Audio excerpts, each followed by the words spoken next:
All right, so let's say maybe you just bought a new house, you're looking to start adding some plants to your garden beds, and you decide you're gonna go to a garden center or a box store and you immediately get overwhelmed. Dipping your toes into the world of plants at the onset is very overwhelming. There's lots to know. And how do you know if these plants are going to be what you're looking for? How long are they gonna stay looking good? How many years are they actually going to live for? Well, those are some of the questions that we're gonna be answering in today's video.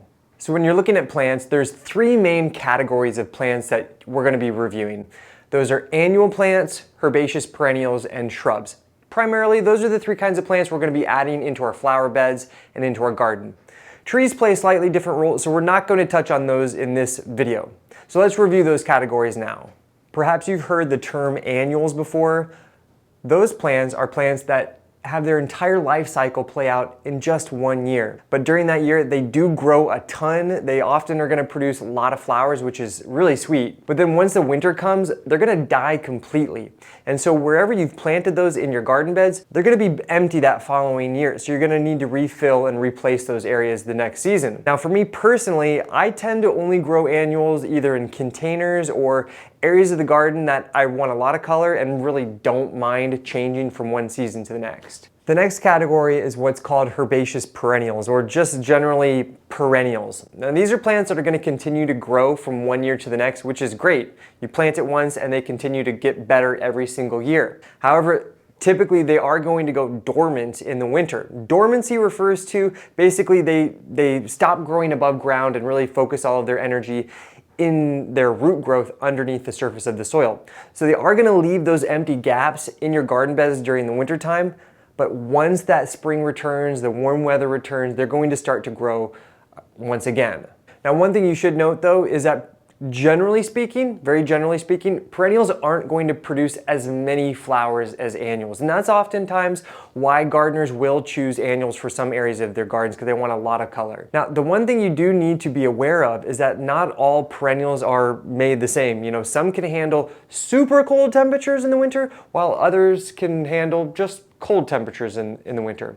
And for that reason, perennials are classified according to their USDA growing zones. And this is, as a beginner gardener, it's one of the most important things that you need to become aware of. What is your growing zone?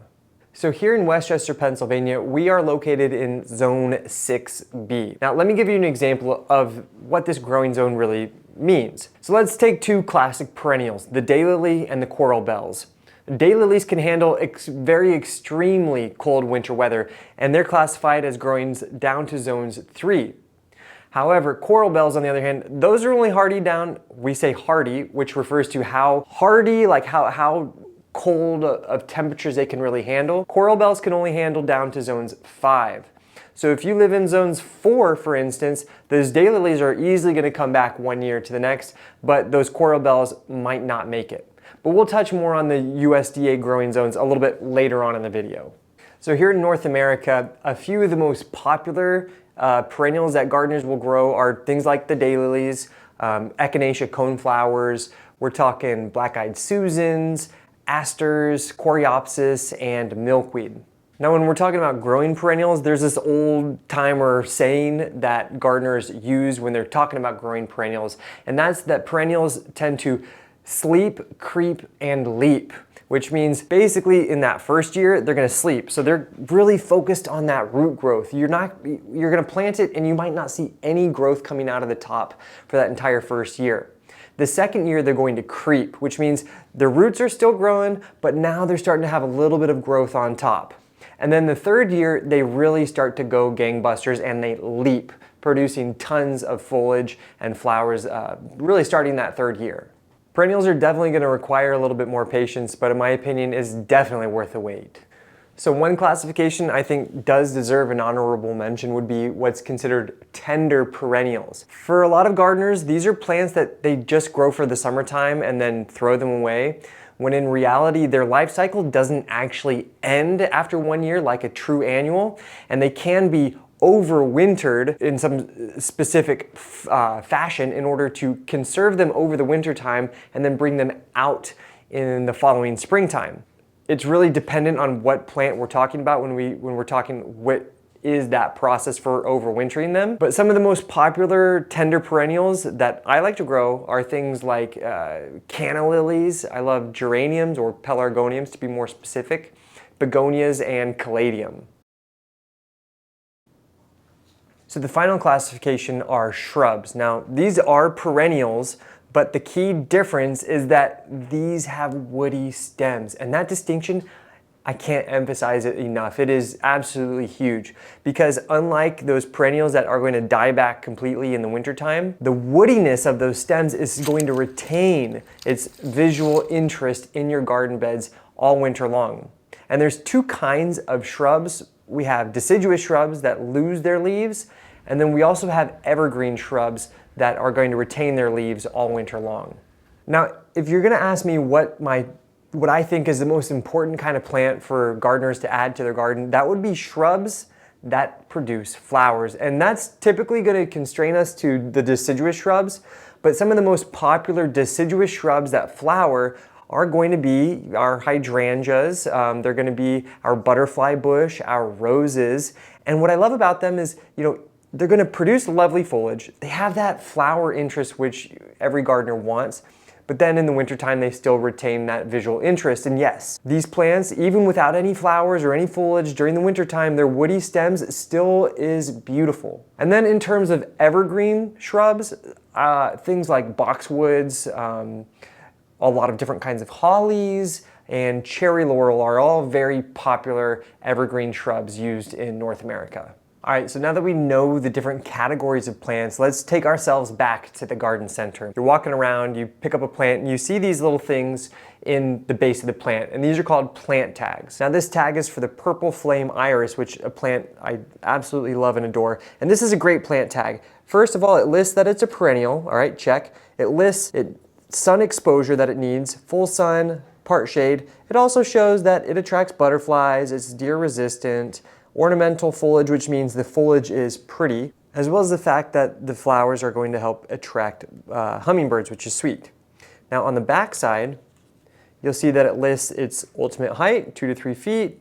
You want to space them about 24 inches apart from one another, and that its growing zones are in zones 2 to 7. That's what we're looking for.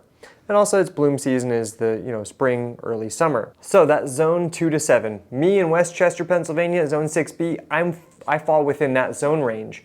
So that means I can safely grow this in my garden and know that it's gonna come back every single year. But let's say you live in zones 1, which is like too cold. I hope you don't live in zone 1. But if you do, planting this in your garden, this plant is probably not going to be able to handle your winter temperatures and come back every single year. On the flip side, if you live in zones 8, 9, 10, 11, 12, let's say Miami Beach, your zone is going to be too hot for this plant to do well, which essentially means it might actually stay alive if you live in Miami and you try to grow it, but it's not going to do its best. So it's recommended that you don't grow it in those areas. So I gotta admit, this is a great plant tag. It has everything that I could want to know about this plant. But I promise you, you'll go to the box store, you'll go to your garden centers, you're gonna look at a plant, it's gonna look pretty, and the plant tag is gonna be not providing you everything you need to know. It's not gonna tell you how much water it needs, how much sun it needs, or what its growing zones are. So you're definitely gonna want to bring your phone so you can look up those 3 pertinent pieces of information before you purchase your plant to make sure that it's gonna fit for you in your garden where you want it to grow, all right? So a quick note on these little sun emojis. I get lots of questions about what do they really mean? Now, full sun is going to mean that that plant needs 6+ hours of full direct baking sun in the heart of the summer garden. If it says part sun, that's going to refer to 4 to 6 hours of direct sunlight. Part shade is going to be 2 to 4 hours, and then a full shade is going to be less than 2 hours. But there is one main caveat. Not all sun and shade are really made the same. If you think you're in the city and the shade of a building, it's super cold and it obscures all sunlight, versus the shade of a deciduous tree where there's still going to be some filtered sun coming through, that shade's not the same.